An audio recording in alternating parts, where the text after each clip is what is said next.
Okay, so this is going to be an case analysis of the case entitled the iPremier company. There are actually three parts to this case, A, B, and C, and it's about a distributed denial of service attack. Now, I'm going to assume that you're going to read the case before listening to this audio recording, because that will help you make a better understanding of the entire series of events that this case actually covers. So it's actually more of a narrative story of sorts that covers a series of events that happened to a particular company called iPremier, and how they were attacked over the network using a DDoS attack, and how they reacted to it, how they should have reacted to it, the discussions that they had, the issues that they were going to resolve, and how they're going to go about it. That's what this case is about. So I'm going to assume that you've read it and then start with the analysis. So let's start off with a little bit of a synopsis for this. So the synopsis for this case goes thus. On January the 12th, 2007, a company called the iPremier company, which is actually a web-based retailer, was shut down because of a DDoS attack. That actually happened at 4:31 a.m. Eastern Standard Time. The US is Eastern Standard Time, that is. And that attack ended abruptly and mysteriously at 5:46 a.m. So the attack lasted somewhere around an hour and 15 minutes or so. So Bob Turley, who's the company's CIO and the person actually responsible for coordinating the response to the problem, was actually asleep at that point in time when the attack happened at the Seattle-based company. And he was thus forced to manage the situation from a physical distance, using a cell phone. So during this entire 75-minute event, as I said, Turley interacted with Joanne Ripley, who's the operations team leader, and Jack Samuelson, who's the CEO, and Warren Spangler, who's the vice president of business development, Tim Mandel, who's the chief technology officer, and Peter Stewart, the company's legal counsel. Now, I'm pretty sure you're going to mix up the names. That doesn't matter. We're going to keep on referring to them. The names are important because the positions are important and their responsibilities are important, and that actually makes will help us understand their perspective on this issue. This is why remembering their positions is more important than the names. Okay, so some of whom injected themselves into the crisis, and some were being obstructive to the crisis, some were being constructive. So let's look at that. In the second case, the case B, that is, it is intended to be given to you guys to understand what happened after this particular attack happened. So iPremier managers actually considered whether to implement a technical team's suggestion in the aftermath of the attack, which was to shut down the company's operation for at least 36 hours to implement measures that would assure that the attackers did not leave behind any kind of surprises. So that's what case B talks about. A variation on this option is also given in that case, which is to set up a duplicate site before shutting down this current site, which is probably which is actually being hosted on computer servers owned by iPremier that are probably already infected. This variation of the solution, there are two solutions. One of them is to just shut down all company operations for 36 hours, do a whole scan, a clean sweep, and check whether the hackers left any kind of software or any kind of malware in the system that may continue to cause damages. And the second solution is to actually set up a duplicate website, keep that running, and then review the computers that they already have that were attacked. This variation avoids the company shutdown, but it actually costs more money, and it delays any strong remedies for the time period, right? So the time during which more hackers could actually attack and could do things. So because obviously to get a duplicate site up will take time, and the hackers might attack during that time period. So the company's senior team must actually weigh the concerns about public's perception and the loss of revenue that would happen from the company actually shutting down all of their operations. And also because the public will actually be concerned about any future such incidents, as well as the security of the customer's data that the company holds. The urgency of the situation actually combines with tremendous uncertainty, right? There's a lot of uncertainty there too. The managers are not sure at all what has actually happened, and to make decisions about what should be done and whether or not they should disclose all of what has happened to the public. So they're not really sure what the attack was about. Was it just an attack? Was it a stealing of some user data? Should they tell the public about it? How should they react about it? They're not sure about any of that. So they're having difficulty making those decisions. The third part of the case C, which is also supposed to be given to you, but given to you for the purposes that the iPremier senior team, which has decided not to actually implement the 36-hour shutdown, Okay, they didn't do it. They decided not to shut down the entire website. It discovers in a very unpleasant way that an intruder has compromised their operation. So some hacker actually during that attack has actually caused them serious damage. So 2 weeks after the initial attack, which was just too soon to have any kind of duplicate website up and running, the FBI, the Federal Bureau of Investigations, actually contacts Turley, who is, again, to remind you and to keep memorizing myself as well, Turley is actually the CIO of the company. Okay, so he's the main protagonist, the main person that we're going to be following throughout this case. So the FBI contacts Turley to inform him that the iPremier's major competitor is also experiencing a denial of service attack, a DOS attack, from inside the iPremier production facility. Okay, so this gets interesting. In case C, basically the FBI calls up iPremier's CIO, the Chief Information Officer, and tells them that apparently an attack is happening at the rival company's computers, rival of iPremier, and the attack is originating from iPremier's computers, from their servers. So the situation is now actually much more complicated, right? Because this confirms that the intrusion actually wasn't just a normal attack. It was actually done to steal customer information. Okay, and the competitor can actually now place legal grounds, now actually has legal grounds to sue iPremier, because they'll be like, okay, so you probably caused this attack to happen as a cover-up, okay, to show to the world that you had a DDoS attack. Then you actually started attacking our servers from your computers to steal customer data from us. So they're going to sue iPremier most likely. So the FBI is involved in the decisions about what to do with iPremier's computing facilities, because they are in effect a crime scene, right? So the FBI actually has jurisdiction. Remember, people often confuse the FBI with the CIA. The CIA is the espionage or spying agency of the United States of America.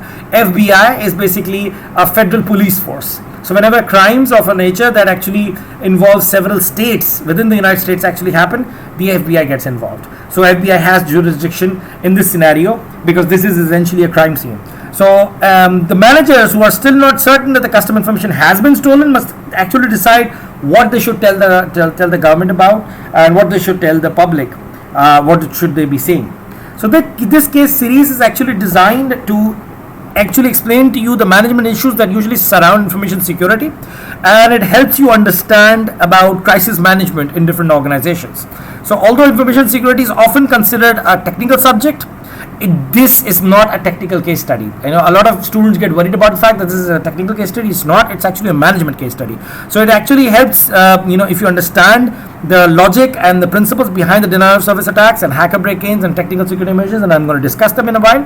But the decisions that were being made are actually decisions that a CEO needs to make. So these are crisis management decisions. These are, disaster management decisions. These are not necessarily technical decisions. So during the events of these cases, the managers who are actually involved do not actually understand completely what is happening, which will be a scenario that you might face too, and they still need to respond quickly. So this is why this case is being taught. So such situations are not common in business, but they do occur, and when they do occur, you need to know how to manage them. Now remember that this case is actually pretty old. This is like 2007, if I'm not wrong. It said in the beginning, yes. So it's pretty old compared to the current timeline. So right now, these attacks are far more common. Even regular people get attacked by this, several times. So you need to understand these things to be better prepared for your, future managerial position. So the iPremier case does not actually describe actual events. It's not a real company. It's actually a fake company, a fictional company. But the situation that it actually describes is actually pretty real. It happens. It happens very often. It's happened to several big shot Pakistani companies. It happens to consumers and regular users as well. So the case is actually modeled after incidents that happen in real companies, and obviously their names cannot be taken. That's why this case doesn't actually take those names. So now the version that you are actually reading is actually a revised version, and it was revised in 2018, if I'm not wrong. So there are several changes that has happened. The first version of this case that was probably uploaded for the last semester was for 2003 to 7. So now there have been some changes, and they don't really change the case that much, but they do improve the technological defense argument of iPremier. So unlike the earlier versions, the version that you'll be reading, iPremier actually has much more better technologies, better capabilities. So iPremier is actually much more prepared in this new updated version of the case, which you're reading right now. Okay, and the company actually does have emergency procedures and business continuity plans. What are business continuity plans? Business continuity plans are actually a plan that is prepared that in the case of any kind of disaster, how will we continue to run the business operations, or what will we be doing to keep our business operations up and running during a crisis situation. Okay, so that was not the case in the earliest version of the case, but now the version that you're going to read does have that. So the company also has a software in place to handle simple DOS attacks. This makes it actually much more obvious in the case that the case is not just a simple DOS attack. So they are already prepared for a simple DOS attack, and I'll explain the difference between the two.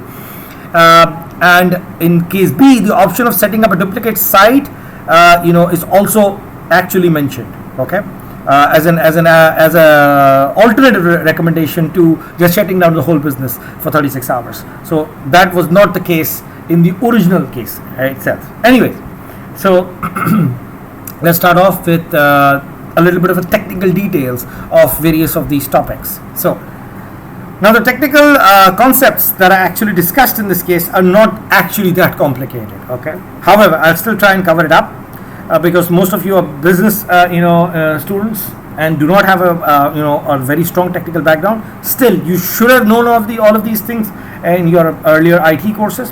But regardless, I'll cover them, as basics of it as is possible. So let's start with the very first definition, which is what exactly is denial of service attack. Now, in order to understand the denial of service or what it actually is, it's pretty easy to understand it through an analogy. Imagine a computer web server to be like a teacher in a classroom. Now imagine that in the classroom there are a couple of students who actually genuinely want to ask questions, while there are lots of others who just want to bug the teacher and not want the others to ask a genuine question. So the ones who actually want to ask a genuine question have to do it one by one, right? They have to wait in their line or wait for their turn, and they'll ask their question. They raise their hands, the teacher points them out, and then they answer a question. Now imagine all the rest of the students who do not want the teacher to actually answer the questions, who just want to bug the class. They start raising their hands, screaming and shouting all at the same time. So the teacher is essentially overloaded, and therefore they are unable to give their service of teaching the students. Hence the other students, the legitimate ones, are denied of the service of the teacher. So now you get it, right? That's why it's called a denial of service attack. Now let's look at it from its own definition. So a website that is actually flooded with a lot of communications and is overwhelmed by a lot of requests to process those requests and is therefore unable to function. So in simplest terms, the site is sent a lot of packets, data packets. Packets of data are basically when data is traveling through the internet, it actually goes into small pieces, which are referred to as data packets. So several data packets or communication packets are sent more rapidly than the server can actually handle, and each packet actually starts to flood the actual authentic requests coming in, and the victim site, which is the company's site which is being attacked, or whatever the website is being attacked, is unable to respond to the legitimate people trying to communicate with it. So all of the resources of the server of the website are consumed by trying to handle all of these fake requests, these which are actually an attack itself, and therefore it's unable to respond. So this is actually a very good example. Now there's another example that's actually been given in the teaching notes that I'm using to explain this to you, which is of a fast food place at a highway. Okay, so imagine that you stop there to eat, right, and you find a tour bus that is actually unloaded there before you've been there, before you arrive in your car. Okay, so for a period of time, the fast food restaurant is actually overwhelmed with people that are actually coming in off from the tour bus. Now what happens to the website server in the DOS attack is exactly the same thing. So in the restaurant example, the DOS attack, then because of none of the people from the tour bus would actually be buying anything from the restaurant, because they're already on a bus, right? They're on a tour. They already probably have their food. They just got off. But you, as a customer who actually wants to buy something, can't, because they just loads of those people there. So you can look at both the analogies to understand. Now the attack that actually happens in this particular case or is actually a special kind of a DOS attack, and that's called a distributed denial of service attack. So the DOS attack or the denial of service attack, and here DOS is different from the disk operating system, okay, because disk operating system is written with all three letters in capitals. Denial of service is written with D capital and S capital and O small. So denial of service attack is actually easy to find because it usually comes from a single IP address, from a single location, okay, and that location is actually identified in each data packet, because each data packet actually contains the information of the source of where it's coming from, the IP address, which is basically the network address of where it's actually coming in from. So if a flood of packets is coming from the same address, the best way to stop such an attack is to just block that IP address, right, from that particular location. However, what happens if a similar attack happens, and instead of one location actually sending you lots of packets, there are loads of different locations sending you packets from several locations at the same time? Now that's basically a distributed denial of service attack.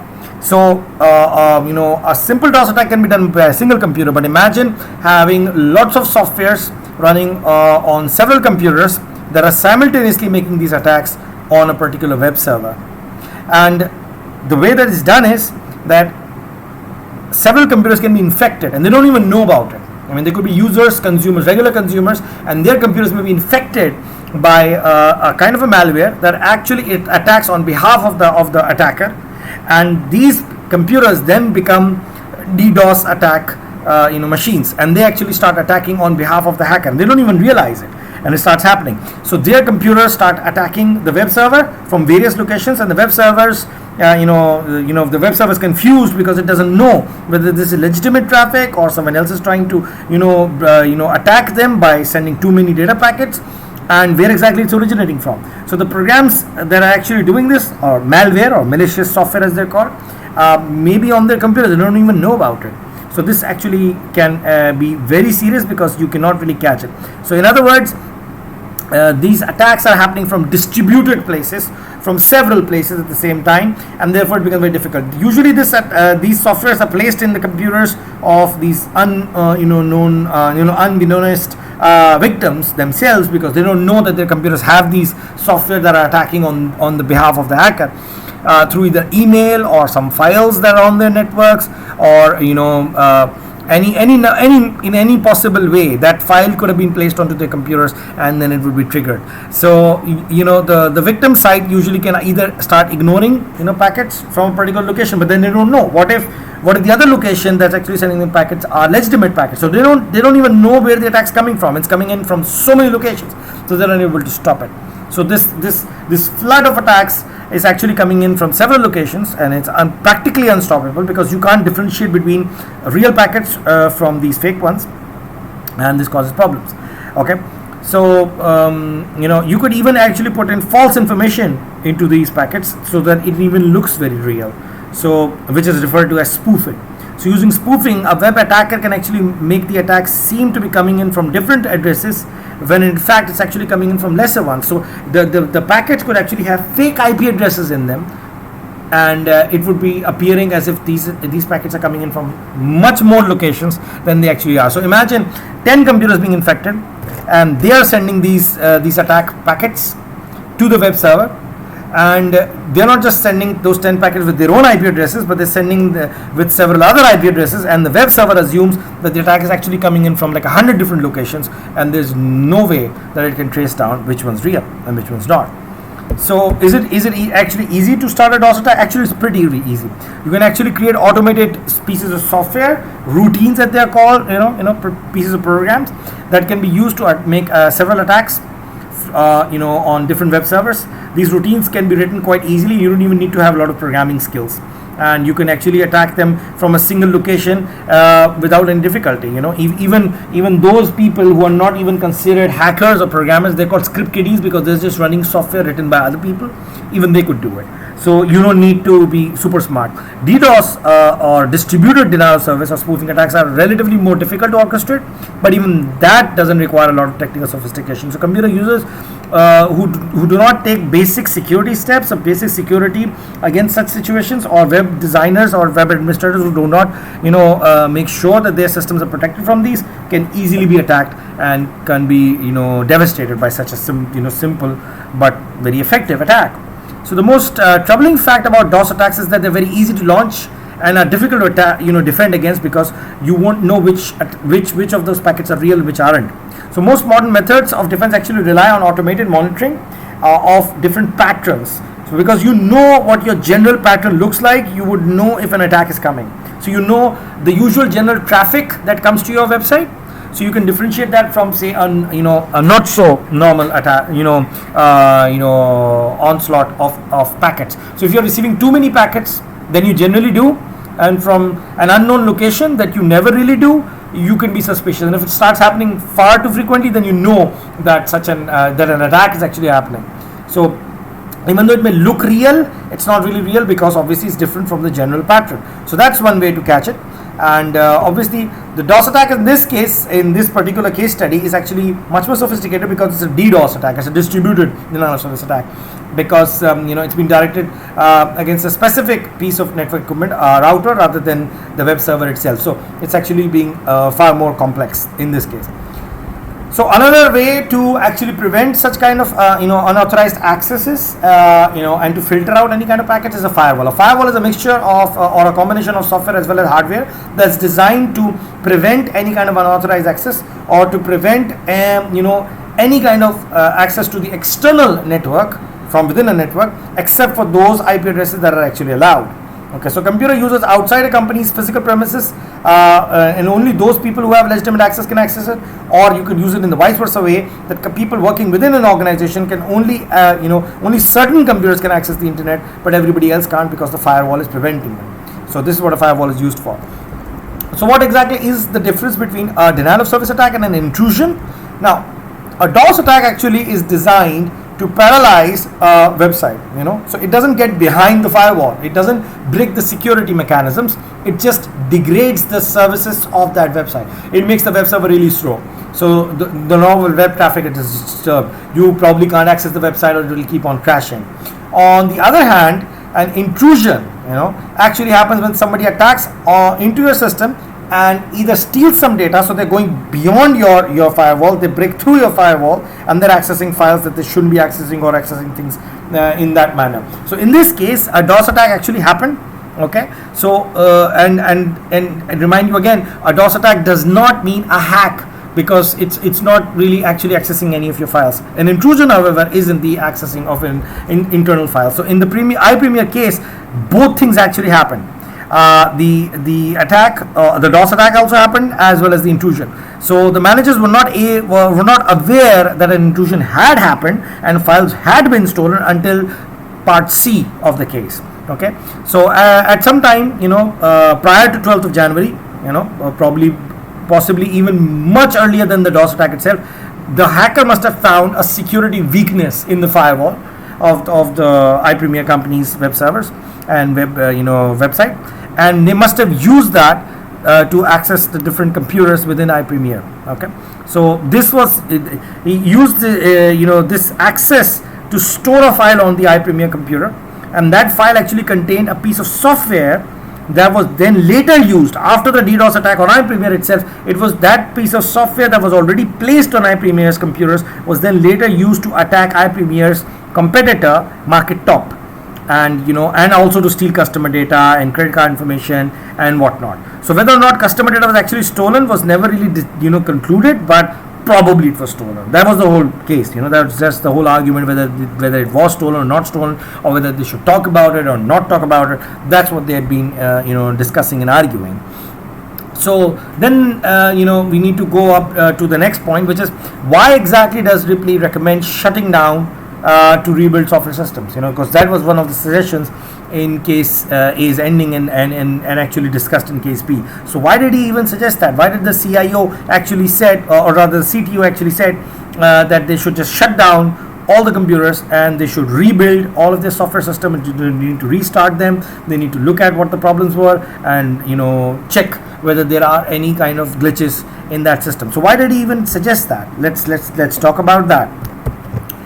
So after the initial attack, iPremier's technical staff was not really sure. They weren't really sure whether the data stored in their production computers had been changed, had some files been deleted, had some files been stolen, had some files been modified, and that's also a concern. because because the only way you can know something has changed is by looking at the file sizes, or maybe the date modified changes, or some other log maintenance. Logs are usually maintained for any kind of changes in the files for audit purposes, for in information system audits. So any kind of file that should not really be there, and that way they would have known that some change had occurred, some intrusion had actually occurred. Remember, I just discussed the difference between a DOS attack and an actual intrusion. Right, so it wasn't until case C that we are told that an attack actually started happening from within iPremier's computers onto market top systems. Now that meant that some files were probably placed on iPremier's computers that would eventually trigger the attack from their computer systems, so as to show as if iPremier was attacking market top, and then that had happened. So before that, we couldn't be sure, and that was one way to know that an intrusion actually did happen. So if iPremier had been following the best practices, they would have kept detailed records of all the files that were supposed to be on the production computer, including the file sizes and even the fingerprints of the files. Now, what are these fingerprints that we're talking about? So you can actually take a sort of an image of a disk drive, and this is referred to as fingerprinting. This is keeping a record of the entire hard disk or computer or whatever it may be. Anyways, so the thing is, they could have taken a snapshot, so they would have known what files are supposed to be there, what not there, but apparently they didn't. So the attack routine would have easily been detected then, but just by comparing what files are there on the computer right now and what should have been there in the computer beforehand. So the attack routine would have been visible upon comparison of the file sizes that were not supposed to be there, so you would know. However, if the attackers were really clever, they would actually replace a file with another file which was for the attack, and the size would have been precisely the same. So such an alteration would not necessarily be visible simply by comparing production files or to backup files, because if an intrusion occurred, it might have happened any time in the past. It might have happened a couple of days ago, a couple of weeks ago, so it will still be very hard. Thus, you've got to think about it that a maliciously implanted file might also be present in the backup copies as well. So it might, and a smart hacker would actually do that. They would actually place the file a couple of months earlier, and then much later they would actually make an attack, so that they're not even aware, so that even a comparison with previous backed up files would show nothing, because the backed up files already had the file for the attack present, right? And it's already still there, so they'll think it's still part of their file. So think of it like a wolf among the sheep, gaining your trust, and then you don't even know where the wolf is, right? So iPremier, like many companies, was not really prepared for this kind of intrusion, for this kind of hack into their systems, or any kind of attack for that matter. They weren't even ready for the DDoS. The iPremier did not have any good records to indicate what files should have been located on the production computer, so as to be able to compare it with what are present right now, so as to identify any kind of file that should not have been there, that is sticks out like a sore thumb. So this situation is common in a lot of companies that do not have strong procedures in place to control the access to production facilities. Companies are usually in a hurry to get their production sites up and running, and therefore they ignore a lot of these security measures, a lot of these information security measures, and in order to fix a lot of problems in production, they often make a lot of informal setups which do not take security into consideration. So because iPremier did not have any good records, they did not know anything. So Ripley recommended that the best way would be to erase everything and rebuild everything from scratch, from the latest versions of the developer file. Making everything from scratch basically means recompiling them. Now in computer science terms, that means you basically convert the source code back into object code, or the source code into executable form again. So basically look at the programming code, convert the programming code again into understandable code, and executable code, and then run it, so as to see whether there's something thing added to those files. You'll be able to identify it. The result of such a rebuild will be to recreate platforms that contain only files that should be on the production computers. So this way, you would basically remove everything, you would destroy everything, and you would actually start with from the actual beginning, so to speak, so that all the files, right? So there are a lot of risks in this approach. If the records of how the production platform should be put together are not exact, Rebuilding the production computers would run into a lot of problems, because obviously you have very little time and you need to get your business back online. You need to make everything working back in order. The customers will not wait forever, right? So if you do not know exactly what files should be there, you might miss out on some of the files. You might make mistakes. So rebuilding processes that have not been well documented may actually mean that you have to recreate them altogether, because you don't even know what you're supposed to recreate. I mean, it's been working, the system's working fine, but if you have to stop that system in the middle of everything and then recreate all processes all over again to explain it again, basically whenever we do our programming, we actually create source code files. Now they're not compiled, they're not in a format that a computer can run. They're still in a format that humans can understand and read and edit, right?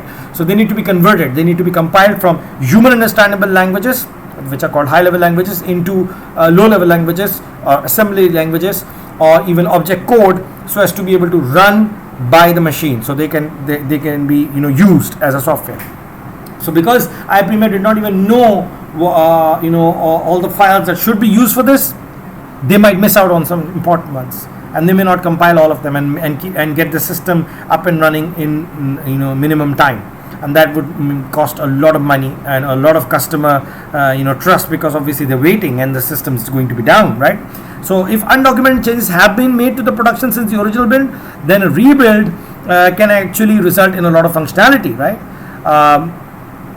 So any kind of issues like that could be a huge problem. So however, this could be solved, a problem that it could be solved earlier if they had an informal change in production. It may reappear, right? Because if you made an informal change, you don't have it documented, you could do it later again. But again, as I said, if it had been documented, there would have been no problem. Right. So this case is generally actually given to students to better understand crisis management, as I said earlier, and in the context of more of computer security. So there are going to be obviously a lot of such scenarios that you'll be facing in your real life, and there are no technological fixes to these problems, because computer security or information security is an ongoing challenge that you have to take care of. There is no way that you can make your system completely secure, because you're going to be attacked, and the bigger you become, the more important you become in your industry, the more attacks you'll receive. Google, Apple, Facebook, Amazon, these places receive thousands of attacks on a regular basis, thousands of them, and they have to foil each one of them, because obviously there's a lot of customer data that they are responsible for. So in response to case A, you're usually asked what iPremier might have done better before, during, and after this particular crisis. So there are lots of opportunities to improve in each of these time frames. That is, before that this attack might have happened, what could they have done? What should they be doing during that time when the attack happens, and what they should be doing after the attack has happened and after the crisis is over. So by talking through the events, and understanding the issues, you can come to a better understanding of all of these possibilities. B and C cases actually talk more about how you reevaluate your own choices. So I would recommend that when you're reading the case, read the first case, think of some solutions, then read case B and C. Don't read them in the same sequence at the same time. So the case series also presents opportunities to understand how humans actually act in such scenarios, how they are just more busy with trying to save themselves than to actually think of the solutions. Okay, and they tend to make jumps to conclusions, and they try to do a lot of visual thinking in such scenarios. So in trying to understand this, you will also understand that these kind of problems, when you will be faced with them, it's not just about solving the technological issues, it's also about handling the people involved. So an issue that becomes very common throughout the case has to do with the fact that the management of the public perception is a very big issue. Okay, because managers need to decide, if you're in this position, you need to decide whether you need to disclose to the customers of the attack that has happened, and that is required by law. So if you don't tell the customers right now, and later on when they find out, and they did in this case, and the FBI finds out, then you're going to be in a lot of trouble. So you are bound by law to actually explain to the customers. But here's the catch: if you tell the customers that a hack has happened, you lose credibility at the same time.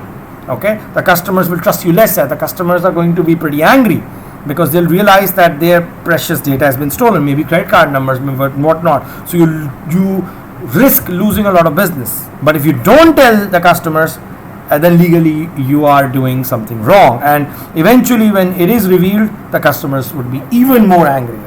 So this is what the main issue about this case is. So the issue is made much more difficult by the fact that the managers know very little, and they're not even certain about what little they do know. So they're in a position of deciding what they should tell the public and their customers about what might have happened. So what they'll be telling the customers isn't what they're sure of. They'll be like, we're not sure, but maybe your data is stolen, maybe your personal information is stolen, maybe your credit card is stolen, maybe none of your data is stolen. So imagine hearing all of this as a customer. It's going to make you very angry. So overreacting or underreacting to any of these, is not an easy decision, right? You overreact to this and you might lose customers. You underreact to it and it gets revealed later on, you still lose customers and you lose a lot of credibility in the industry. So, this case also, puts into point that general managers cannot just leave technical decisions just to their management completely or to their technical staff. This is why it's important for even business graduates to understand these technical aspects. And you can't just shrug it away and say, the IT people will handle it. No. Or that I'm not a computer science graduate to know these things. No, you're supposed to know these things. As a manager, you will be responsible for all of that. So you need to know these things. You need to understand them. This is why I keep telling people that their technology is not something that's a separate domain. It is part of your own domain. It is part of the business domain. So the situation that actually happens to iPremier actually makes you understand that information security and the technical issues associated with it are also business problems. They are also business issues. So, it's not just information security. It's in several, other areas as well. This is why you need to understand several aspects of business. Anyways, so let's look at, some of the questions, and let's analyze them one by one. So there are some questions here. Let's look at the first one, which is, how well did iPremier's company perform during the 75-minute attack if you were bobbed early? Okay, what might you have done differently during the attack? Okay, that's one of the questions. So then let's look at that question. The next question, and I'll be answering all of them together, so I'm putting out the questions straight away right now. The iPremier company's CEO Jack Samuelson had already expressed to Bob Turley his concern that the company might eventually suffer from a deficit in operating procedures. So in other words, the CEO already pointed out to the IT guy, to the CIO, that there are problems in the operating procedures, there are no proper SOPs. Were the company's operating procedures deficient in responding to this attack? What additional procedures might have been in place to handle the attack? So during the case, if you read it, you realize everybody's running around like a headless chicken. They don't know what to do in such a scenario, which means that there were no SOPs already in place. Okay, so they didn't know what to do in a scenario like this, which meant that they did not have any disaster management plans, right? Now, the next question. Now that the attack has ended, what can iPremier company do to prepare for another such attack? What should they do afterwards? What should they do for the future? How can they protect themselves, for future-proof themselves, so to speak, for any kind of future attacks? And then, in the aftermath of the attack, what would you be worried about? What actions would you recommend? That's also a question. So let's look at some of the scenarios. Let's analyze them, and that will help you answer all of these questions that I put out.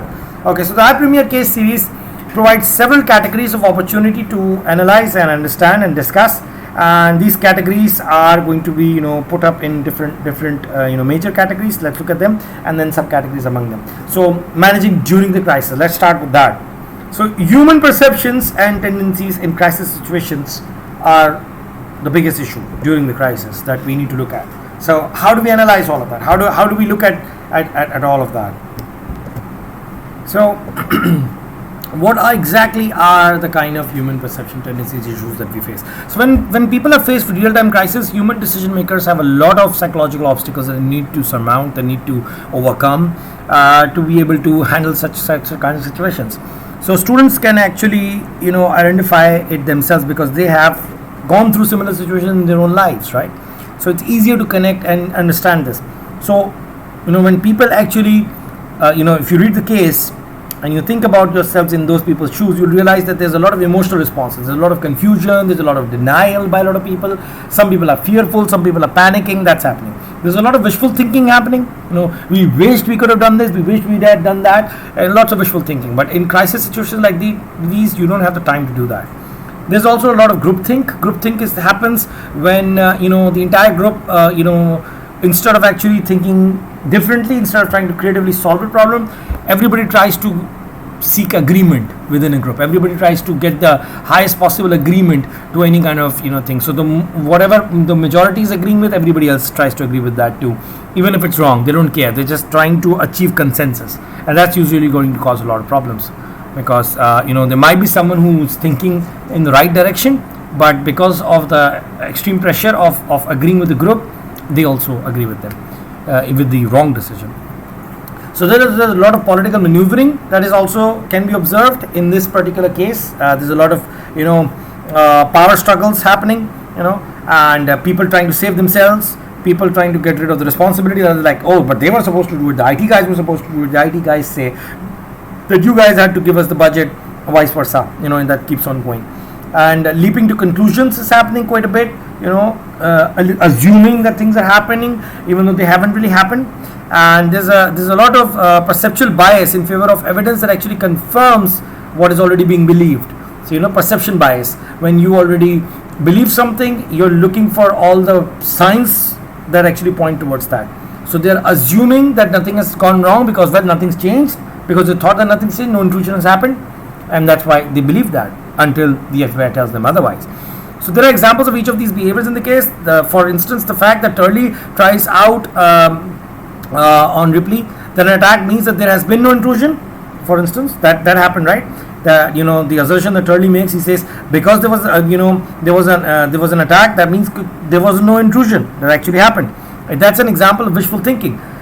Stewart giving legal advice is actually politically motivated, which is actually evident because of his ending remark that he will inform the CEO that he has provided advice to Turley, so that one would assume that he's no longer responsible. He's trying to say, oh, but I'll tell the CEO that I've given you my advice, and and he said that to Turley, and now you're responsible for it. So he's just wiping his hands of the situation, basically. Spangler is actually either being very clueless or is actually manipulative. It's not really clear in the case, but he's acting in both ways, right? He's probably acting as manipulative or clueless, not really sure. Anyways, then the second issue that you notice in the case is the stakes and priorities. Now, knowing what is at stake and the company's priorities, what the company's priorities actually are, is actually very important so as to make effective decisions in this case.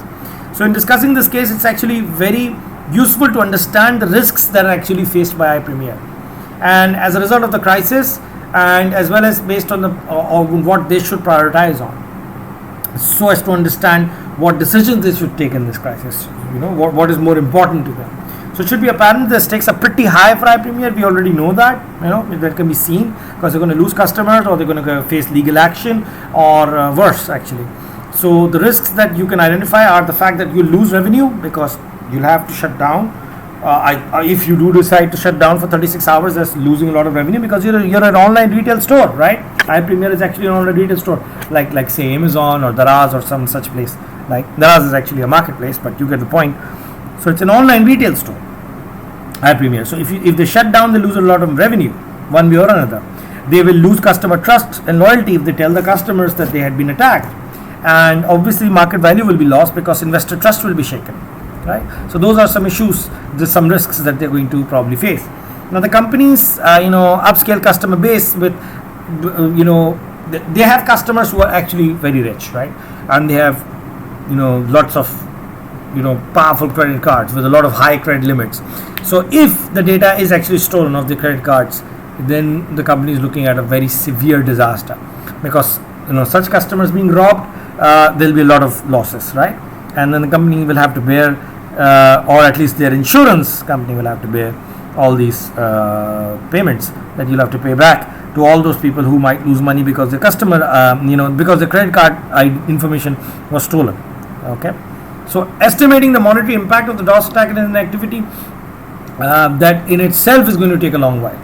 And it does. Even to this day, it's very difficult to estimate the actual losses because that's just potential. Because just because credit card numbers are stolen doesn't really mean that they are going to be used immediately. They might be used in a couple of days, in a couple of hours. So there's no really real way of knowing how much the losses actually happen.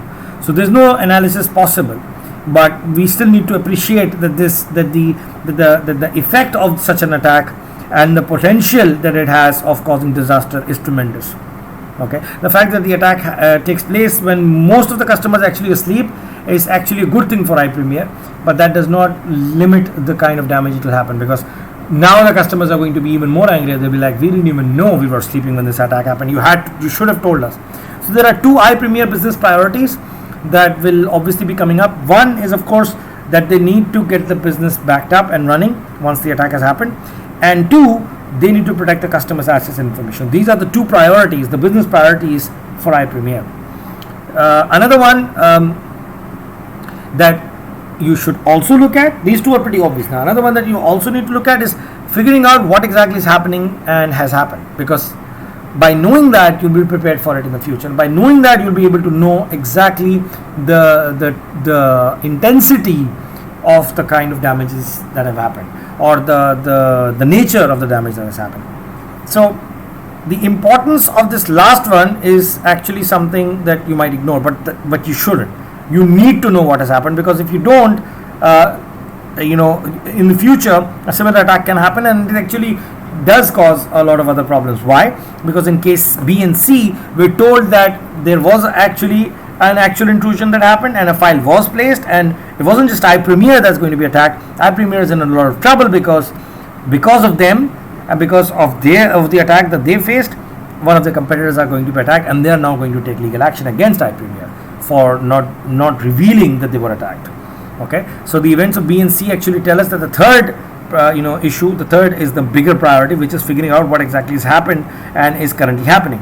So as the series of these cases actually happens, we need to focus on the ability to know what is happening or has happened during and after a crisis event, as well as knowing what the perceptions of these events need to be handled and how they need to be handled. How will the customers perceive this? How will the company itself perceive this? So let's look at the next one, the next category of things that we need to talk about, which is managing the crisis itself, and what kind of principles are involved in that, what are the recommendations. So the first case, the case A, actually provides us with an opportunity to identify some of these principles and come up with the recommendations that we should look at in such scenarios, during such a crisis. One is to know your priorities. We need to know what is the biggest concern to us, what is the most important thing to us as a business. So we need to know our priorities. Then two, we need to see all the data and make data-driven decisions, not just assumptions, not just hypothetical situations, but actual decisions based on the actual data available. Make decisions at the correct time, not too early, not too late. Say for instance, shutting down the business for 36 hours, we can't just immediately make that decision. You need to first look at what is happening, understand it, or cutting off the entire network while the attack is happening. That's not a light decision to make, because obviously there are regular customers who are going to be affected at that moment, right? So take actions that actually produce more information if possible, such as conducting experiments to find out what kind of attack has happened. Now that's also something that a company should do when it is being attacked, or the attack has just recently ended. Next, another recommendation is to avoid any kind of wishful thinking. What's happened has happened, okay? By just wishing for a better firewall, or wishing that the attack didn't happen, or wishing that no files have been stolen, or wishing that no credit card information has been stolen, it won't solve anything. So wishful thinking needs to be avoided, groupthink needs to be avoided, and panic needs to be avoided, because panicking won't solve anything. Now, if the attack is happening, or you need to handle it, you need to calm down and handle it. And obviously the most important of all is to consult with other people, with other departments, with other stakeholders that are part of your team, because they're going to come up with a different perspective.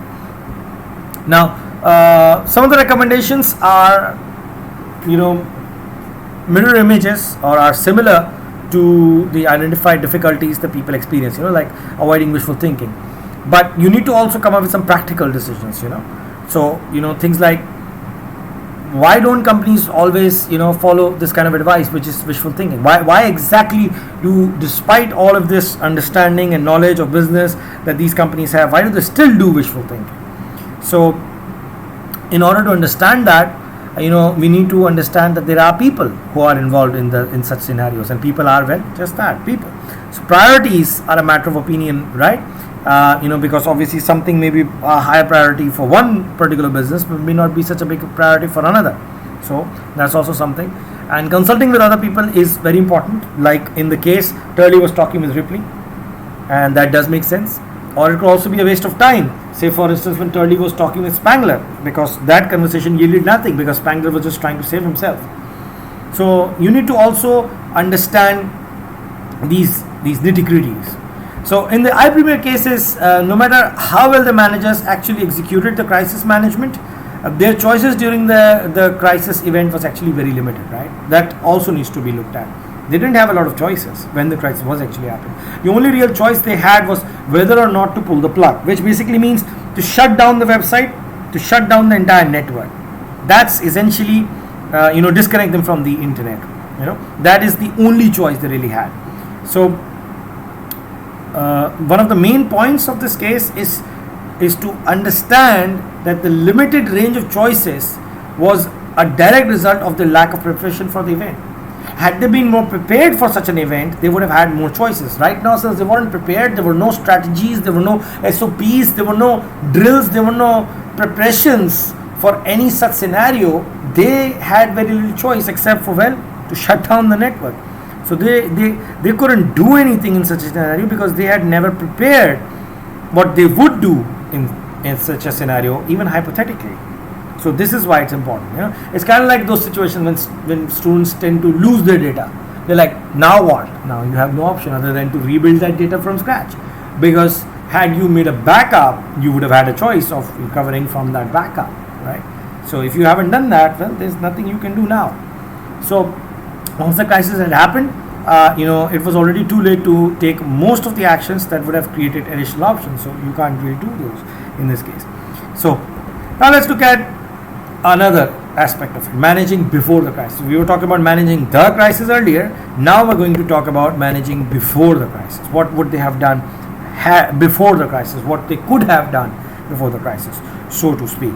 So let's talk about that now. So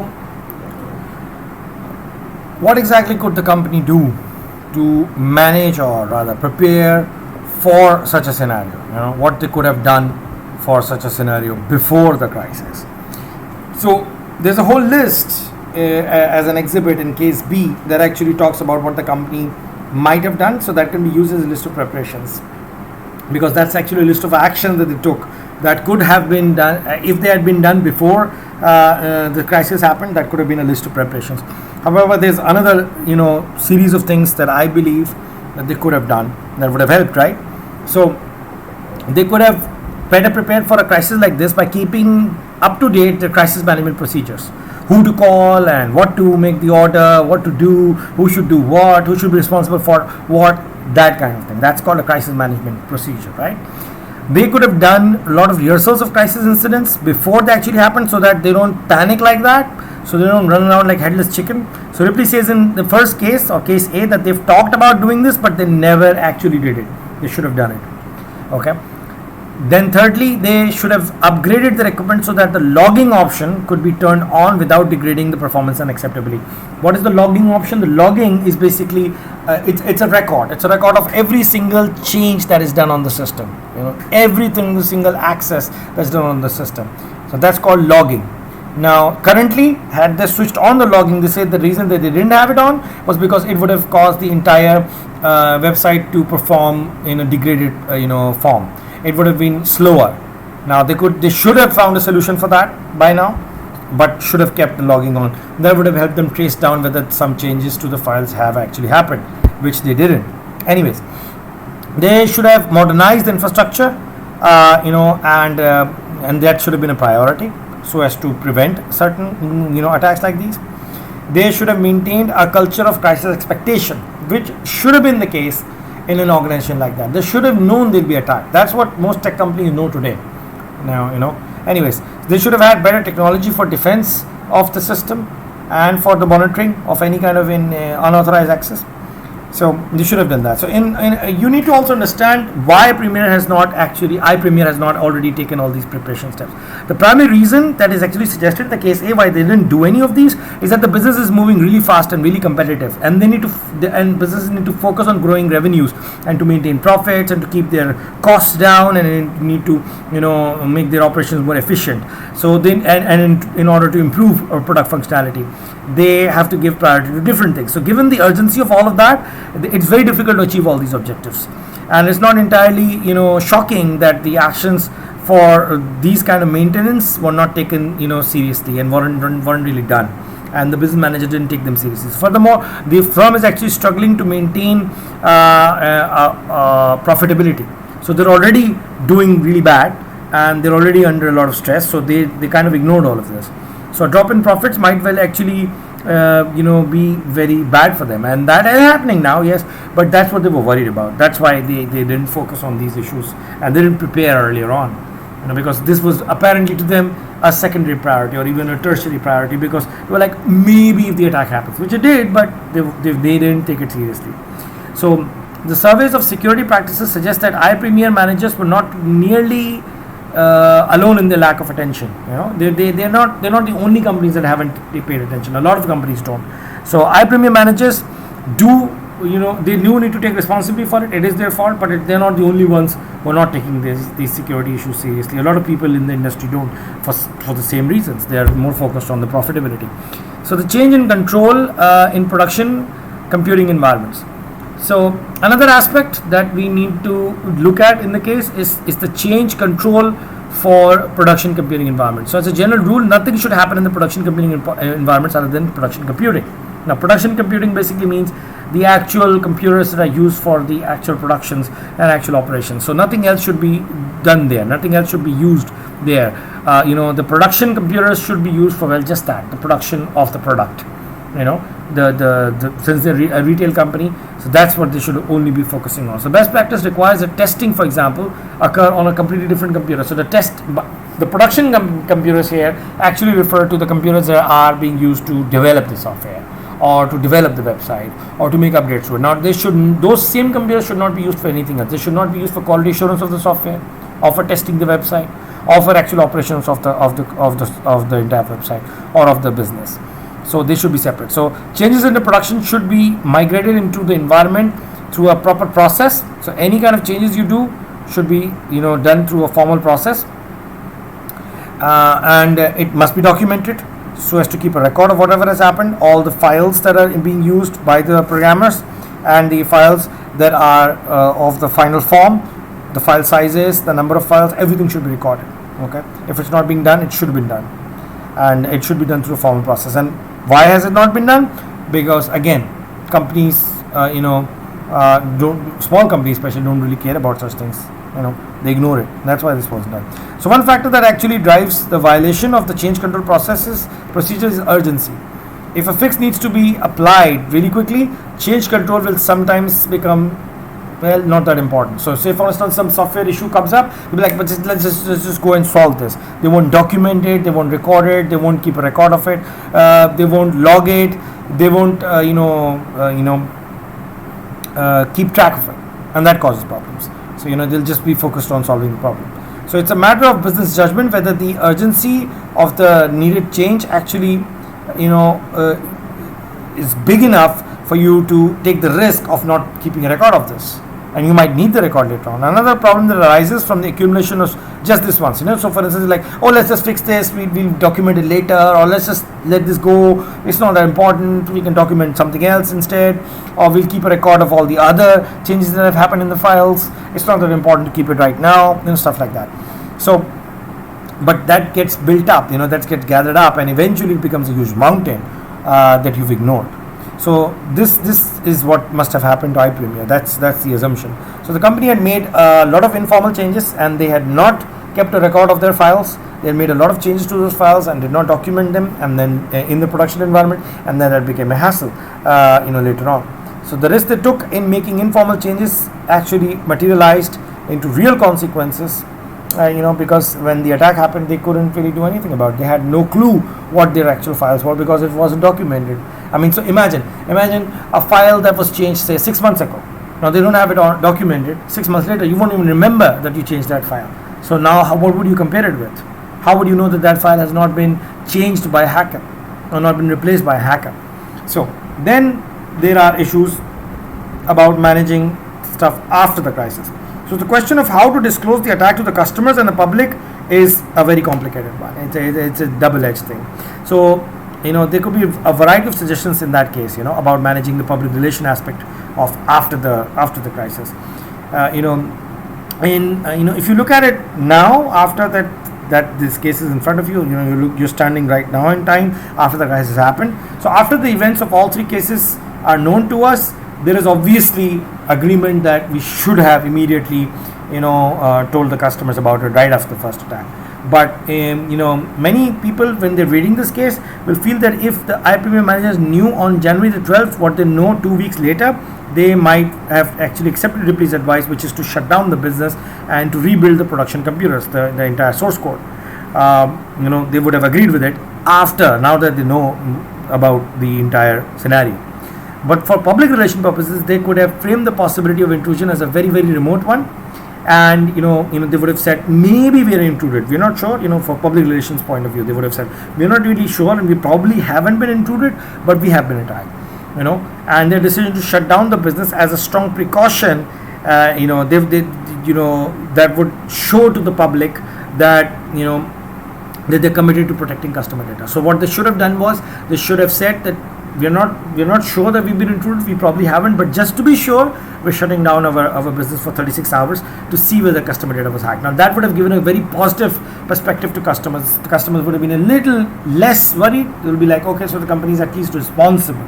They're being responsible. They're not looking at profits. They're looking at our data as being more important to them, as a higher priority. So there would have been some consequence because of this, because they would have lost some customers, but the approach would have prevented the later catastrophe that happened, that the manager were faced when the attack happened from their computers onto MarketTop, which was their competitor, right? So at that point, public disclosure was going to be much harder to control. Now everybody is going to know, right? And everybody is going to start questioning iPremier for not telling them earlier. And they would also question about the kind of customer data that might have been stolen. So in effect, iPremier managers had made a huge gamble, and they had gambled that the problem was not that serious, and it actually turned out to be much more serious, and they lost that gamble, right? So they made themselves vulnerable to a catastrophe that actually happened. So whether or not the gamble was reasonable is something that we can debate. I mean, it seemed like a reasonable gamble when we read just the first case, but when we read all three cases, and we're standing after case 3, which is case C, we realize that it was a disaster, and that iPremier is probably going to go down in flames, because their competitor is going to sue them, the customers are going to leave them. It's a disaster. It's over for them. So the laws and regulations, the legislation in several areas, wherever this case is going to be studied. I mean, depending on which geographical area you're in, the kind of rules that apply on whether you should reveal to the customers immediately or later on or not at all is going to be different. So the fact that that won't really help iPremier. Why? Because once something like this happens, the customers lose faith. They lose trust in you. So they are never certain that an intrusion has taken place until it's already too late. So some people might even think that they should have disclosed, even if they were just suspicious. Some people might just say, they should have said it. They should have actually disclosed to the world that we've probably been intruded, and we've been attacked. That's for sure. And the hackers might have even intruded our systems, and we might have lost some data. Some people might say that they should have done that, but this is also a difficult argument. Why? Because obviously there's no real connection. You can never be sure that a DDoS or even a DOS attack is correlated to an intrusion as well, because they are two different things. A DDoS attack may happen or a DOS attack may happen despite no intrusion happening, and an intrusion may happen without a DDoS. So there's no way of knowing that one caused the other. There's no way of knowing that or guaranteeing that the DOS attack was followed up by intrusion. So if the company reported it and intrusion was just a possibility, then reporting it or would have just caused you more damage. It would have achieved nothing. So there are some assumptions that we can make for a basis for our decision making. Okay. Now another thing while we're reading the case that actually comes up under this discussion is the fact that iPremier managers actually relied on a lot of questionable logic in the aftermath of this entire attack. Specifically, the pattern of reasoning appears to be something like this, and I believe that is questionable. That's the problem. Their series of decision making logic is incorrect. It's very flawed. So they said, they believe that because we were not sufficiently prepared for this attack, we do not know as much as we should have about what has happened. That's the first argument or assumption they make. Secondly, they said because we don't know very much about what has happened, it is reasonable to make a median assumption, that is, the attackers were not also intruders. So there's no logic, right? Because they weren't prepared for it, they don't know what has happened, and since they don't know what has happened, they are saying that we probably not been intruded. Now there's no logical sense in that argument, in that line of argument. There's no logic at all. And thirdly, they said, therefore, there is no concrete justification, since we've not been attacked probably, and there's a very high chance we've not been attacked, and there's no reason for us to believe that, but we're believing that because we don't even know what has happened, and because we have no concrete justification for anything, so therefore we have no justification for shutting down our business for 36 hours. In fact, based on the information we have, it would be wrong for us to shut down our business because it was just a DDoS attack and we should just keep on going.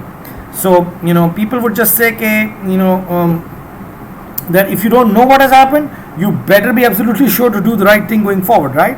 Hey, that should have been their argument, that if you don't know anything, you should have been twice as careful, more cautious actually, not less. But they didn't. So their logic was flawed. Now, what else is this case about, or rather what other things does this case talk about? So it's also a risk management kind of angle in this case, for especially information security. So computer security, information security is simply another area in which companies need to start looking at risks. They need to understand the trade-offs and the risk management as well. So in the iPremier situation, only an extreme action, that is to shut down the company for 36 hours, could eliminate this risk, because otherwise they weren't even prepared, right? So many actions short of that extreme action were available to reduce the risk, which was that they could have carefully inspected the files. They could have compared them with some other files, backed up files, so as to see that the files have not been changed. They could have even done a lot of other things that would have reduced the risks, and that would have been useful, at some costs, that they could have done that, but they didn't, right? Anyways, so what we need to look at is that we need to look at the lowest possible costs that need to be spent to reduce the risk as much as possible, not necessarily to remove the risk, but to reduce it. They could have done that. So computer security is not a problem that can be solved, okay? It's just something that needs to be managed. You cannot solve the security. You can't make it impregnable. You can never make a network that is just absolutely 100% secure. That's just not possible. So a great deal of security can be purchased for a very high price, but are you willing to spend that much money? Because they couldn't. And even if you did spend that much money, there's no guarantees. You can only improve the chances of you not being attacked, or or at least improve the chances of you not being, going through a crisis like this, but the attacks will happen.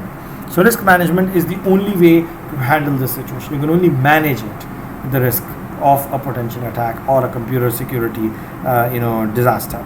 You cannot prevent it. So now let's look at the duplicate site alternative, which is in the updated case version, which is that they should have set up a duplicate website and continue to run that while investigating their current site.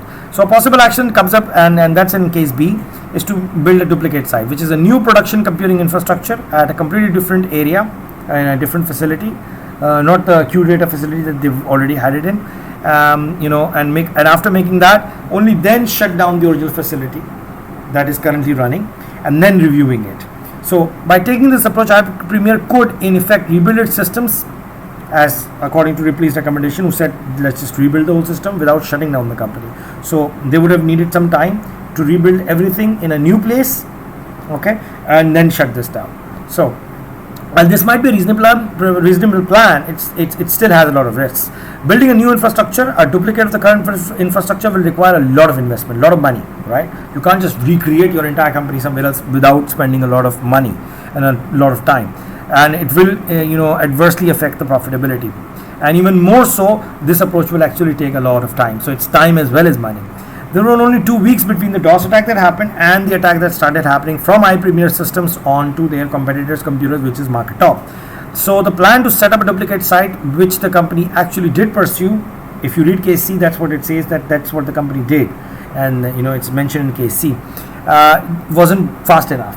Because had it been fast enough, had they built another duplicate site and got it up and running and reviewed their original, they would have known that some files had been changed, and the attack that later happened to MarketTop would have never happened. But they could not set up that duplicate site in due time, and by that time the attacks on MarketTop had happened, and MarketTop was threatening to sue, and for obvious reasons they were. So it just didn't work out. So most companies who are not making that much money are unwilling to spend that much money for such a thing. They were like, obviously this will be too expensive, so they would not actually think about it. So they would probably not spend it because it's too risky and too expensive. Okay, so how the original intrusion might have taken place. Let's also review that. I've already talked about it, but how exactly might have that attack actually happened? So in events in the case, which is of course an evaluation, how did the attack happen? Let's hypothesize. So the analysis that we have identified, we've identified once you identify the entire, once you analyze the entire case, you'll identify that there are 3 possible ways, or 3 or 4 different ways in which the passwords could have been stolen, or why the passwords were stolen, which were used to hack into the systems and make changes. So an engineer or some computer scientist might have sent or saved the password somewhere in their laptop, maybe in their email, and they had gone somewhere, maybe they had the password written in plain text without encryption in their email, and they must have connected to a public network like in a hotel or someplace, and the internet must have been fast, and they'll be like, let's use this because it's cheaper, let's just use this because I don't have to pay for it, and it was probably not secure and somebody stole it from there. So maybe that's what might have happened, and that's a possibility. Another possibility is that the same password had been sent to another employee through SMS or through an unencrypted chat service, so in clear text or in plain text, that's called unencrypted.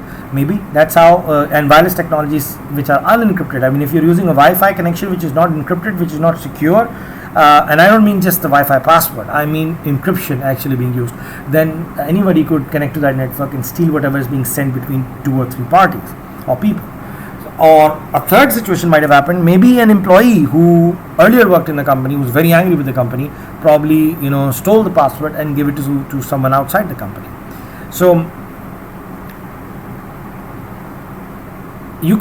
what you need to understand here is that in all of these cases, defeating a very secure system sometimes is all about social engineering. One of the tricks that is taught in information security is that one of the easiest way to actually hack a system is not even technical, it's all social engineering. People becoming friends with employees that are working in an organization, or just looking over their shoulder while somebody's typing a password and stuff like that. So that's how most of these things happen. So social engineering is a huge aspect through which, and it's actually taught in all information security and computer security courses as being one of the most dangerous things. So that can happen. So even if you have a very sophisticated, very secure system, it could just be undone by some good social engineering. So just because someone who's at a lower level could actually be paying a lot of attention and might not know. I mean, imagine it. Imagine a manager, typing the password. What if their assistant, or just the clerk who actually works there, or the PN who actually brings in his food, is paying attention to the password being typed, right? Or what if they leak it out? It could be just something as simple as that. So this case actually tells us to look at it in those particular ways. Now there are some questions that people think about while they are actually discussing these cases. Is, say, for instance, what is it like to be awakened the way that Bob Turley is in this case? What would have been your first impressions had you been in his place when the phone rings? How would you experience it? So obviously you'll be stressful. you'll be worried, and you'd be doing a lot of wishful thinking. But that's what you have to understand. You need to learn to analyze. You need to learn to calm down and look at the situation. And that's what Bob Turley didn't really do. He was panicking, he was worrying, and that might have happened. Another one is, what advice might you give for dealing with crisis situation like this one? I mean, what principles or recommendations should be followed during a crisis to avoid some of the problems that happen or do happen in such situations? So obviously some of the things that you need to look at is things like, they need to be calmer about it, they need to be better prepared about it, they need to rehearse things, they need to rehearse certain plans, they need to have what is known as business continuity planning, okay, or business contingency planning, which basically means that in the case of such disasters, there already has to be a duplicate site or a business continuity site available. So what happens is, most organizations who know that their work is very important and that they cannot afford to be disconnected or be unavailable for their clients or for their customers, like banks and their online services especially, or even insurance companies or hospitals, or even in this case online stores. So they always have business continuity planning, which is, what happens if a disaster happens? What happens if there's a fire in the main production facility or in the main area where the web servers are? Do they have a physical site available where there are computers with sufficient data to keep the website and the services up and running, or to start it up and running as a backup site? Can they recreate the entire system from scratch based on the backups that they already have? These are all part of the business contingency planning. Contingency is the backup plan, the plan B, so to speak, or a business continuity planning, or how you will continue to operate your businesses despite a crisis happening, or after a crisis has happened, while you are investigating that. So they should have actually handled situations like that. They should have done things like that, which they didn't. So there was a complete lack of preparation of before the crisis. During the crisis also was a disaster, but before the crisis was a much lackluster performance by the company. They had not paid attention to it at all. So what could be the priorities of Bob Turley and iPremier? Obviously the priorities are, as we've already discussed, is to maintain profits, is to maintain profitability, is to maintain efficient operations, while also handling the public relations, while also handling the customers, while also understanding that the customers are going to be very angry if we tell them right now that the system's been hacked. If we tell them later on, they'll still be angry. So they had to understand the priorities. So they had to manage both of those things. But the most important priority, as I mentioned earlier, is the third one, which is to understand, which they did not pay attention to, which is to understand what has happened or what is happening. Had they done that, then later on that market top disaster would have not happened, which would eventually lead to their company shutting down. So because they did not review and they did not have procedures to review, they did not take it seriously or what had happened, they did not become aware of the fact that their files had been intruded, the softwares had been placed onto their computers that would eventually be used for a DDoS attack on market top, and eventually market top would actually sue the company for not revealing that they had been attacked. Okay, so how did iPremier actually perform the crisis? What might they have done differently during the crisis? How might they have been better prepared? So we've already discussed all of this. One of the ways was to just pull the plug, which is to shut down the network. Now that gives you a lot of, you could do that, but then obviously because they had not prepared earlier, they had no other choices. Should they have done that, that would have been a terrible thing. Obviously the customers would be very angry, they would lose a lot of profit, they would lose a lot of customer loyalty, they would lose customer perception, it would go in the negative. But that was the only choice they had. So also, why didn't they actually prepare earlier? I already talked about the fact that they had not, because they did not take it so seriously. They believed profitability was more important because it was a very competitive industry. They did not have the time or the patience to manage all of those things. Also, an important point is that you can never prove conclusively that your business is protected from all security threats. You can't really be sure completely. So there's no way of knowing it, right? You can just be prepared. So you need to make trade-offs. That's what business is all about. It's all about trade-offs. It's about risk reduction, risk mitigation, not risk removal. You can never do that. So you can only be prepared, better prepared for it. So another question is that, a follow-up question is there any way an electronic business can protect itself from all sort of security breach? No, they can't. They just can't. Is it possible? No, it's not. So you can mitigate the risks, but you cannot completely remove them. Okay, so shutting down a business completely will only be a temporary solution. There's no permanent solution to this. Okay, so what information about these events should iPremier share with its customers and the public? So we need to discuss, when I'm asking this question, we need to look at both the viewpoints. We need to look at the point of whether it is fine not to discuss it right now or not to tell the customers about it. We need to look at the importance of the entire forensic team, the entire evaluation and analysis of what has happened. Had they done that, then they would have been at a better position to decide whether they should or should not tell the customers. So they didn't do that, right? So whether or not, as Turley wants to believe, an attack actually rules out an intrusion, that is also something that they should have, looked at. They should have evaluated. They should have thought about it, because Turley wants to believe that just because it was an attack, there was no intrusion. Now that's incorrect logic, right? But this is what they did. This is what they were wrong about. Had they been more sensible about this, they would have been at a better position to decide whether they should tell the customers. And I personally believe, they should have actually informed the customers. I should have said that there is a slight possibility that we have been intruded and your data might have been compromised. That way they would have been legally safe later on. Had they said that, they would have been slightly legally safe, because then when Marketop would have accused them of obviously Marketop would have not been able to accuse them. Marketop would have said that you should have taken it more seriously, but they could not have accused them of ignoring or denying or not revealing that they had been attacked, because they would have said that we believe we might have been attacked. Even that would have been a good save, from a legal lawsuit from Marketop. But unfortunately, they didn't do that. Also, whether those inclined to disclose more are in fact being irresponsible with respect to iPremier shareholders or are overreacting. So that's also an argument, right? You have to decide. If they reveal that they have been attacked, obviously the share price goes down. So the shareholders also have a right on you. They would expect you to not say this so that they don't lose money that they have already invested on your company. But at the same time, if you do not react, you risk with what has happened, right? So overreacting and revealing to the customers too early is dangerous. Not revealing to the customers is also dangerous, right?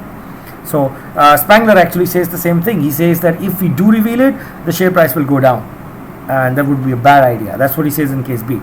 So there's a lot of discussions that we need to keep on doing when we're reading the first case, and then read the case B, and then case C, and then review what we decided on in case A. So I would again recommend that you read case A, then think about those, put them down, your solutions, and then read case B and case C, so as to understand what you should have done.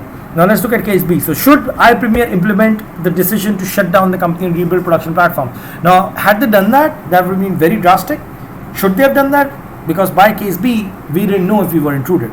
So there was no way of knowing whether that would have been a solution. There was no way of knowing whether the files had been changed, right? The only way to know that would have been by comparing the files with some backup files, or by looking at some kind of logs, neither of which they had. So should they have made that decision? So how does the company get into a situation in which no one knows what is supposed to be running on the production computers? This, we've already discussed, this happened because they never logged those things. They never kept record of those things. So the plan to shut down the company completely would have been a bad idea.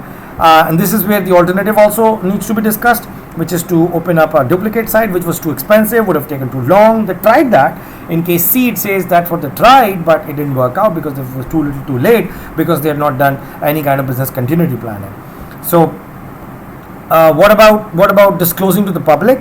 Now, it could be argued whether or not they should have revealed to the public. Now, if you look at the third case, you will realize that they should have revealed to the public earlier on. But that was not a decision that you could have said earlier on, because you did not know whether they had been intruded. So there was always a worry about overreacting in that scenario. So revealing or not revealing to the public is a discussion that we can only do after we have made the forensic analysis of this attack. If we knew they had been intruded, if we knew that the attack had happened, then it would have made sense. Otherwise, no, it wouldn't have. So you should understand that that Turley was actually New York, and the analyst meeting actually happened there. So we need to look at the fact that he should have flown in right away and should have actually looked at the scenario the very next morning and then decided what they should have done, right? So it's easier to make the decision or to say that they should have shut down the site after you've looked at case C, after we know the disaster that has happened because of intrusion. But making that decision during case A wasn't that simple. So then what about case C? Now in case C, then the bigger question arises is, so now do we do a rebuild, right? In case C, we are like, okay, Market Top has just accused you of the fact that you were complacent and you as iPremier did not take it seriously, and now the attack has happened. So how do we handle the Market Top situation? Now what do we say to the public? So now what, right? So what is your assessment of iPremier's leadership? Is anyone at fault? What killed this company? A lot of things killed this company. So at this point in time, you will need to call in the headhunters, the lawyers and everything to try and save yourself. But it is already a disaster. You've already made a disaster. It will be very hard to convince anyone, the public or the legal investigators or even Market Top, that you were not making a mistake and you were not complacent and you had not made the things worse by not revealing it earlier on. But there's nothing you can do. So was the leadership at fault? Yes. Some people would blame the CEO completely. Some would say Turley's fault, the CIO's fault, the CEO's fault. But in my view, this is perhaps very important, that general managers cannot evade responsibility for any kind of issues, for any kind of business issues, because business and technical issues are intertwined. You cannot just leave it to the tech guys. You have to take responsibility. So this case actually tells us that it's a responsibility of the general management, the leadership, and they are indeed at fault for not taking these things seriously, for not realizing their importance. So I hope that this analysis makes helps you understand this case, and to understand that information security is not just something that a tech guys handle. It's the general management and the business people. It's also business concern, and this is why I've been iterating during my e-commerce classes as well as in these classes that technology is not something that you can ignore. It's no longer a choice. You have to study it. You have to be prepared for it. So I hope this helps you understand the case better. Thank you.